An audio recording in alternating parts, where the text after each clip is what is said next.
Do you ever look at someone and wonder what is going on inside their head?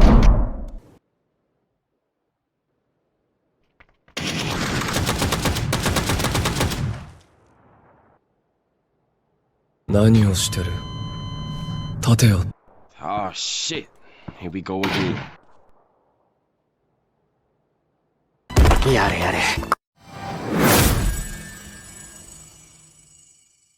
Hi there, I'm Nox. Today we're going to talk about O12. It's a new shotgun coming up to PUBG with a new map, Destin. Currently it's only available in Destin, and with the uniqueness of this weapon, with being a first slug shotgun in PUBG, I decided to make a standalone video of it. So to start off, let's actually talk about what makes this weapon unique. The most unique aspect of this weapon is the fact that it uses new ammunition type, which is the slugs. What slugs are basically a shotgun shell that doesn't spread, but continues going as a singular projectile. Thanks to that, we basically are able to shoot this on longer distances. So with that said, let's actually talk about effective range of this weapon and damage. So when the weapon came out, they said effective range is about 300 meters. What they meant by that is above 325 meters, it apparently does no damage. I tried to make it do some damage on training grounds. I checked Battlegrounds party. There is no information about it actually doing any damage about that range, so there's that. But in my opinion, the actual usable range of this weapon is like 150 meters. And there are a couple of aspects of this weapon that make it be usable only for 150 meters. First aspect is that you cannot put a higher scope than a 1x on it, so only red dot and a holographic. That's all you get with this weapon. Second thing, if you shoot it, you don't see the bullet trajectory like we would see with a DMR, but the bullet velocity is pretty slow, and as well bullet trajectory falls off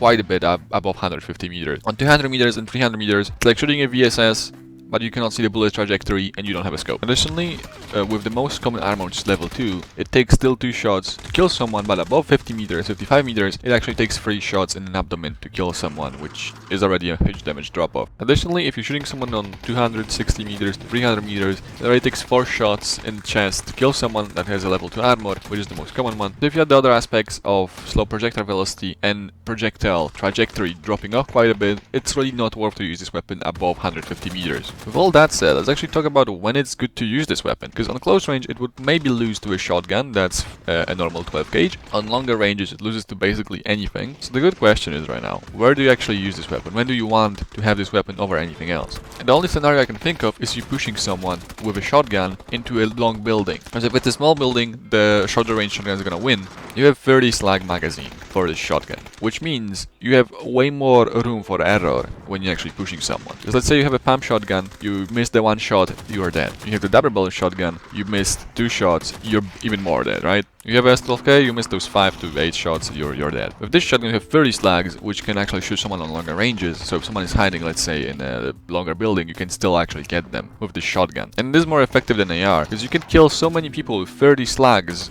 in a magazine. It takes approximately 3 slugs to kill a person, so you can kill 10 people with a single mag of this weapon. But with that said, this weapon takes a lot of time to control, because the recoil is actually really well balanced in my opinion, that it just balances this match. But the weapon is definitely powerful. Like, it is powerful and there is no denying that. I've seen a lot of people hate this weapon because of the huge recoil, but let's actually talk about the recoil right now. So the recoil is quite a bit on this weapon and has quite a bit of a kick. A lot of people try to use vertical grip, which is okay, it seems to be the most logical thing, but actually, first issue for me that actually picked up this weapon with the recoil seemed to be the weapon stability. So you see, when you shoot this weapon even single fire, it takes quite a bit of time to come back to the center of your screen before another shot. So when you're doing the full auto, it actually adds up this instability in between the shots to make the recoil even more insane. The most success of compensating that I actually found with the lightweight grip. You always want to have a compensator on this weapon. It's pretty normal for all ARs and weapons in this game actually at this point, but for the grip I would go the lightweight. It just seems the most efficient to fighting that aspect of the weapon. A lot of people go vertical and that's also fine, but vertical recoil will mostly help you with vertical recoil, as the name would suggest.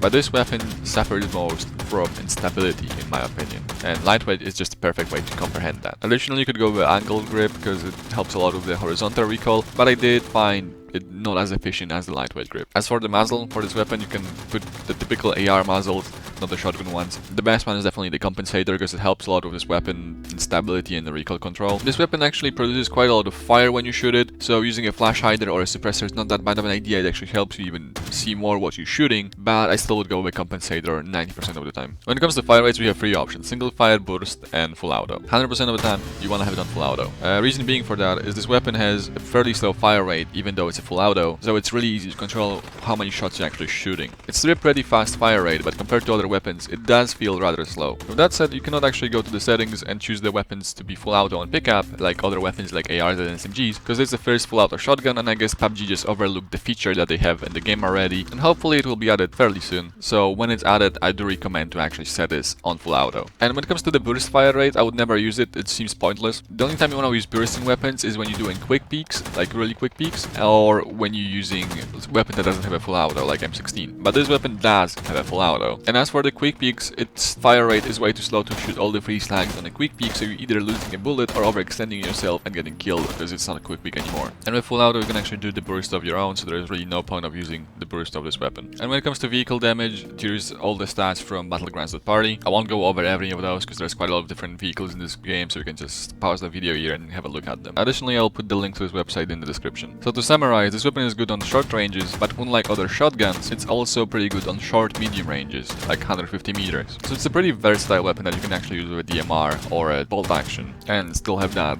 short to medium range fightability. So with that said, thanks for watching, and let me know your thoughts on this weapon in the comments. If it's too overpowered, if you think it should be added to ranked, like what are your thoughts on this weapon, and I'll see you next time.